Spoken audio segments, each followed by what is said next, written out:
La arquitectura es el arte y la técnica de diseñar, proyectar y construir edificios, modificando el hábitat humano y estudiando la estética, el buen uso y la función de los espacios.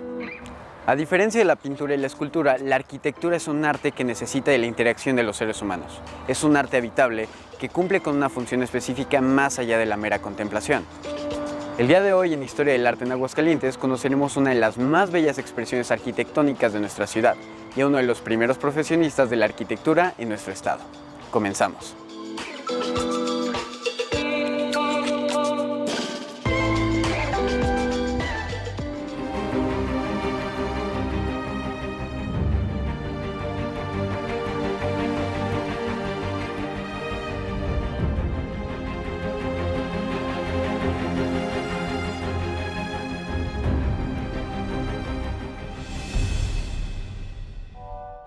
El Templo de San Antonio en la ciudad de Aguascalientes es un imponente monumento religioso, obra maestra del gran genio Refugio Reyes Rivas.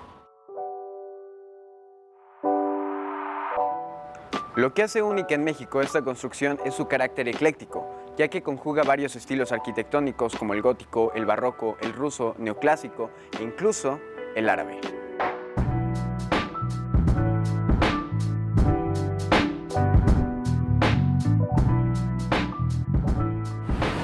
Vayamos ahora con el maestro José Luis García Rubalcaba, que nos platicará un poco más sobre esta maravillosa obra.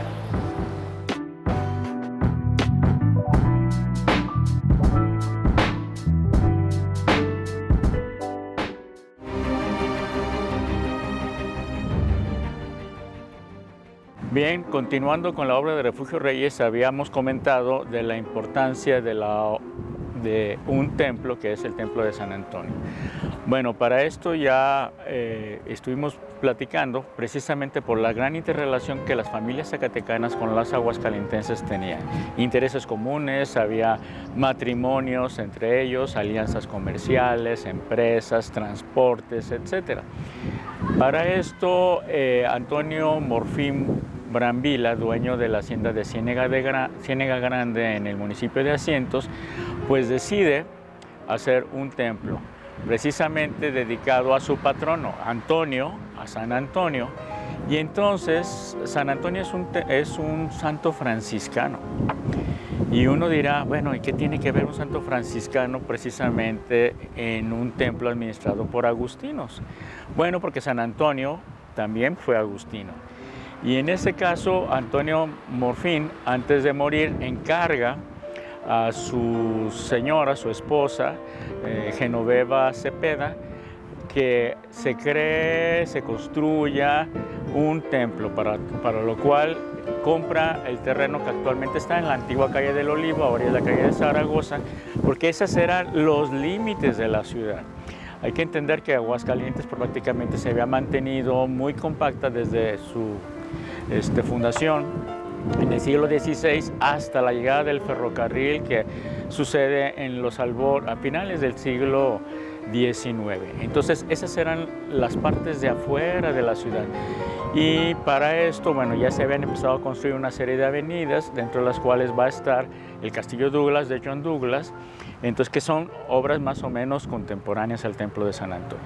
Entonces él junto con su esposa, antes de morir, le mandan a hacer el proyecto a José Noriega, un ingeniero que fue el que hizo aquí en Aguascalientes el Teatro Morelos. Sin embargo, José Noriega pues como que se le hacía que Aguascalientes era muy poquita cosa, ya había hecho el teatro en el 1884, entonces pues como que no le tomó mucha importancia. Y entonces el obispo Guerra de Zacatecas, que estaba emparentado con otras familias de aquí de Aguascalientes, que también era franciscano, pues recomienda Refugio Reyes. Refugio Reyes viene, presenta un primer proyecto que es en estilo neogótico, pero pues era demasiado caro, entonces pues se desecha ese proyecto y presenta otro proyecto, el cual pues es el que tenemos en la actualidad.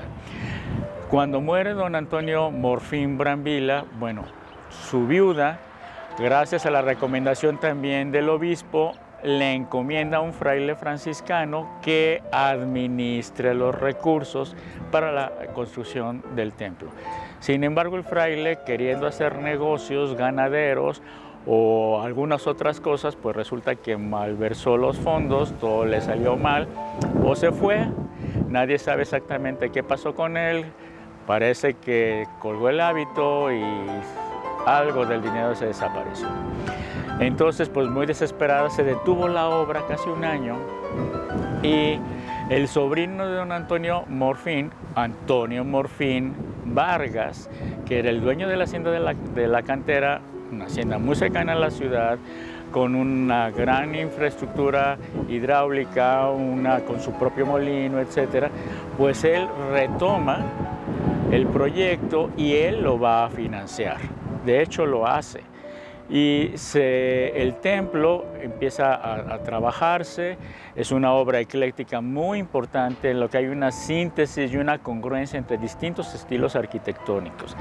La obra material, la cantera se trae de la hacienda de Clavellinas, que es una cantera entre verde y amarilla, veteada, extraña para Aguascalientes, es el único banco que existe en todo el estado y bueno, era propiedad de don Antonio Morfín, entonces se lo traen. Imagínense ustedes traerse la cantera desde Asientos, traérsela pues en carretones o en tren cuando se podía, porque pues existía un trenecito para las cuestiones mineras y de ahí llevarlo hasta la estación de San Gil y de estación de San Gil a Aguascalientes y de Aguascalientes traerlo de la estación de Aguascalientes traerlo en carretón hasta el templo. Hay que entender cómo eran los procesos. Ahora estamos acostumbrados a que llega uno, pide, habla por teléfono y llega el material y todo, ¿no? No, había que extraerlo con ciertas dimensiones, puesto que la cantera tiene no solo una función ornamental, tiene una función estructural, es decir, que el acomodo de las piedras de acuerdo a su función dentro de la construcción tiene un corte específico. Si no se hace de esa manera, existe el riesgo de un colapso general. Entonces, se trae en la cantera de Clavellinas, pero los muros laterales están hechos de matacán. El banco de matacán, que es una especie entre tepetate y cantera, es un proceso intermedio, se extraía de la hacienda del Ojo Caliente. Por eso los laterales, lo vemos, tiene un acabado distinto, el material es diferente y la fachada, sin embargo, y el interior es de cantera. Para esto, el material, como es un sistema constructivo, pues empieza a mezclar con otra técnica constructiva que también aprendió Refugio Reyes, que ya lo habíamos comentado, con las estructuras metálicas. Entonces, uno de los elementos más importantes, más sobresalientes de este templo va a ser la cúpula. Y bueno, ¿qué es lo que pasa con esta cúpula?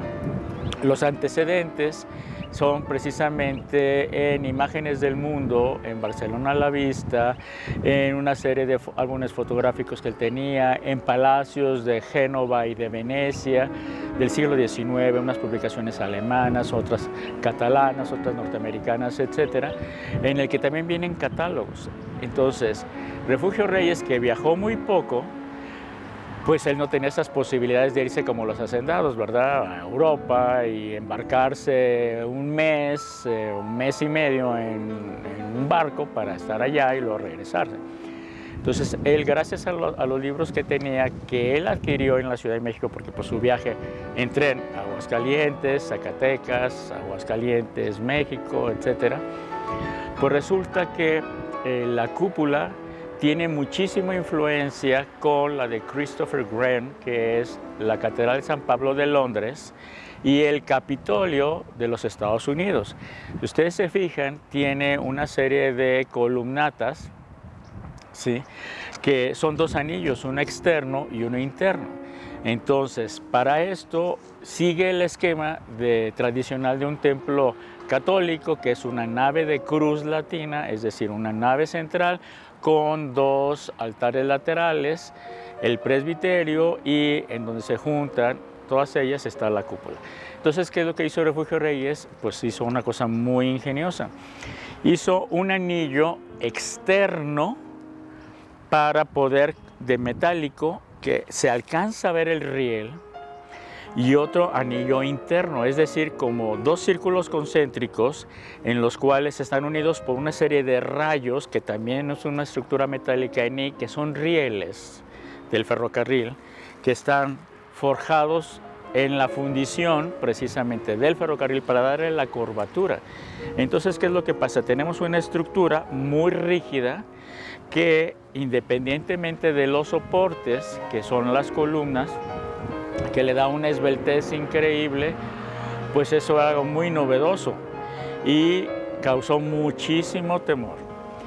De tal manera que cuando se iba a descimbrar la cúpula, pues resulta que Camilo Pani, que él mismo se publicitó en Aguascalientes como el único ingeniero y arquitecto con título en la ciudad, le pidieron a los frailes que dieran un dictamen, porque esto se iba a caer.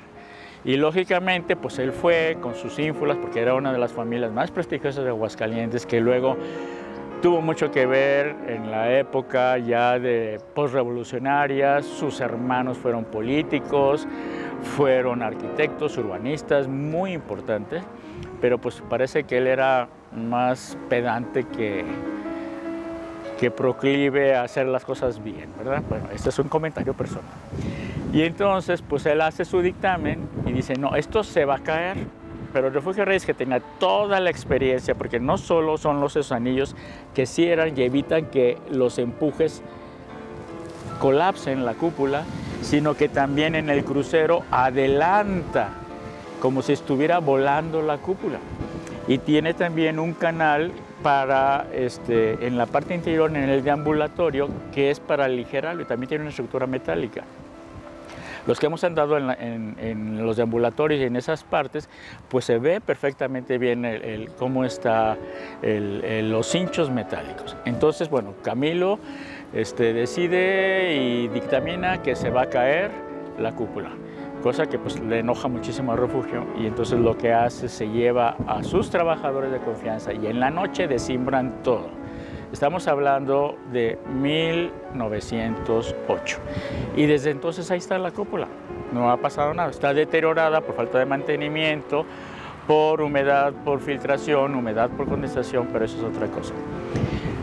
Paralelamente a esto, Refugio Reyes cambia con el concepto de manejar una torre lateral o dos torres en los extremos, como es lo usual en los templos católicos.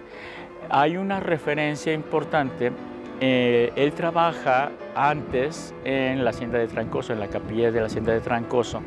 No la construye él, pero ahí hay una nave, ahí es el capilla de la hacienda. Él trabajó la casa grande. La capilla de la hacienda, que realmente es un templo, tiene una torre central y tiene dos torrecitas laterales. Y en uno de sus viajes a México, pues hay una estación, que es la estación de Silao, y ahí hay otro templo, que es el Templo de los Ejercicios, mucho más antiguo que el templo de la hacienda de Trancoso. Y entonces, pues este también tiene una nave lateral y tiene una torre central y dos torres laterales. Entonces, teniendo esos antecedentes, pues se animó a hacer una innovación en la cuestión arquitectónica en Aguascalientes, cosa que era así totalmente novedoso y hasta cierto punto para algunos medio escandaloso, porque rompía todo el concepto. Entonces, afortunadamente, él pudo lograrlo. Él maneja unas medias cúpulas, que también va a ser parte de su repertorio constructivo estilístico, como es la cúpula, la media cúpula del coro, de tal manera que ahí se refuerza y se asienta el gran peso de la torre central, que es rematada por un bulbo a la manera de las iglesias ortodoxas. Y entonces ahí está mezclado, hay columnillas de origen o de ascendencia egipcia.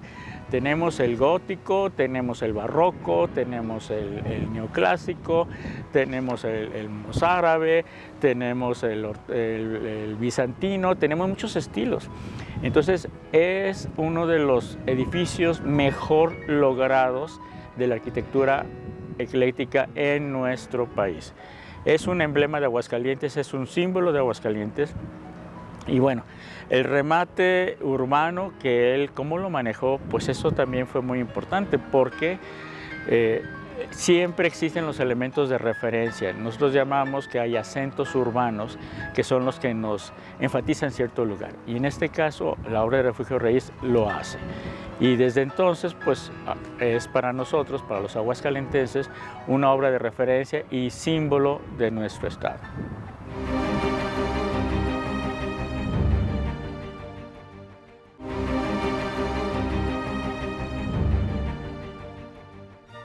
A continuación quiero compartirte algunos términos de arquitectura religiosa que te servirán para una mejor comprensión de los temas. Cúpula es una bóveda generalmente semiesférica que cubre un edificio o parte de él. Linternilla es un remate, generalmente colocado sobre una cúpula o una torre, que sirve para dar luz al interior evitando la entrada del agua de la lluvia.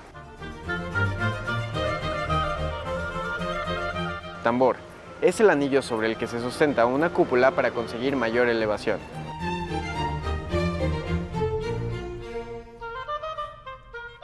Pechina es cada uno de los 4 triángulos curvilíneos sobre los que se sustenta la cúpula. Sirven para pasar de la planta cuadrada a la circular. Arco es un elemento constructivo y de sostén, de forma generalmente curva, que cubre un vacío entre 2 puntos fijos sobre los cuales reparte las cargas.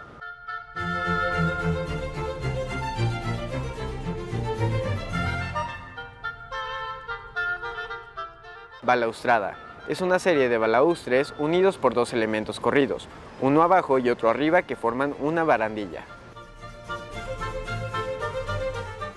Trofeo es un elemento ornamental colocado principalmente en la parte superior de los templos o en los pórticos de los mismos. Presbiterio es el espacio que circunda al altar mayor y se separa de la nave por gradas o un cancel. Está reservada para los presbíteros o sacerdotes. Peana, base o apoyo para colocar encima una escultura u otro objeto, en especial una imagen religiosa.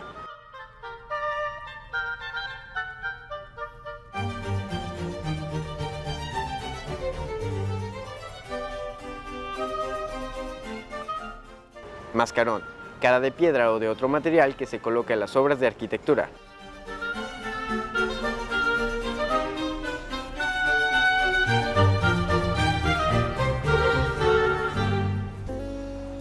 Todos en Aguascalientes hemos oído hablar de Ezequiel Chávez, un prestigioso abogado hidrocálido que fungió como rector de la entonces Universidad Nacional de México y como director de la Escuela Nacional Preparatoria. De hecho, aquí en Aguascalientes existe una calle que lleva su nombre. Sin embargo, poco sabemos de Samuel Chávez Lavista, quien, opacado por la fama de su hermano y de su mismo padre, quien fuera gobernador del estado, ha quedado en las sombras a pesar de sus grandes aportaciones al arte. Vayamos con el doctor en arquitectura Marco Alejandro Cifuentes Solís, quien nos hablará un poco más de la obra de este interesante personaje.